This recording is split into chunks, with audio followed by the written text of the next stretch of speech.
Hey everyone, Mark here from the windowcleaningstore.com. Today I want to show you a new product we're carrying here at the store. It's the Xero J2 trad pole. It is a 3-section pole. It's made of a combination of carbon fiber and fiberglass, also known as hybrid. Like I said, it is a 3-section. Total extended length is 6 feet and total collapsed height of this pole is only 40 inches. Weighs just a hair over 1 pound. It comes complete with a red acme tip with a wooden cone adapter on it.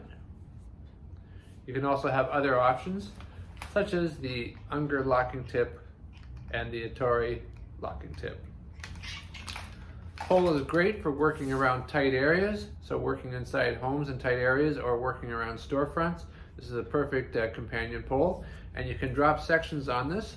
So if you do drop sections on it, just take a note that they do have end defenders on each section, so you won't scuff up the bottom of the pole material.